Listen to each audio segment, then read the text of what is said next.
మేము తిరుపతి అంబుల శరణాలయం నుంచి వచ్చాము.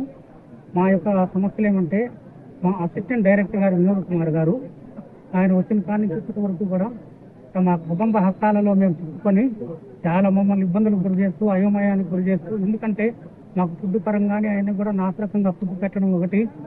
దాని గురించి అడిగితే మీ సీట్లు తీసేస్తాను, అవసరమైతే కలెక్టర్ గారిని నేను డ్యూటీ చేయమని అడుగుతాను, మీరు అంతే తప్ప మీరు ఏం చేసుకుంటారు చేసుకోండి, ఎవరు చెప్పుకుంటారో చెప్పుకోండి అని చెప్పి మా హాస్టల్లోనే 2 వర్గాలు తయారు చేశారు సార్ ఏడి గారు. కాబట్టి నాసురకం భోజనం పెట్టడం, నాసురకం కూరగాయలు వేయడం, నాసురకం సరుకులు తిప్పియడం, ఈ విధంగా తర్వాత ఏంటంటే ఈ సీట్లు అవసరమైతే మీ ఉద్యోగాలు లేకుండా చేస్తాను, మీకు ఉద్యోగాలు రాకుండా చేస్తాను, ఏం చేసుకుంటారు చేసుకోండి, సీఎం చెప్పుకుంటారా ఎవరు చెప్పుకుంటారు, మీ చేత ఏం చేసుకోండి అని చెప్పి మమ్మల్ని మనోవ్యాధికి గురి చేయడం, అయోమయానికి గురి చేయడం. కనీసం మాకు మనసు ప్రశాంతత అనేది లేకుండా హాస్టల్లో పోతుంది. కనీసం ఏదైనా చిన్న బయటికి ఏదైనా సోప్ తీసుకుని రావాలన్నా, మాత్రలు కొనుక్కోవాలన్నా కూడా కనీసం మూమెంట్ రిజిస్టర్ అంటారు. తర్వాత అదేముంటే అక్కడి నుంచి కదలకూడదు, కదిలితే మాత్రం మీకు సీట్లు ఇస్తాం, మెమోలు ఇస్తాం, మీరు ఏమనుకుంటున్నారని చెప్పి మమ్మల్ని బెదిరియడం, ఈ విధంగా చేయడం ఉండడం వలన అందుకని ఈరోజు ఇక్కడికి రావడం జరిగింది సార్.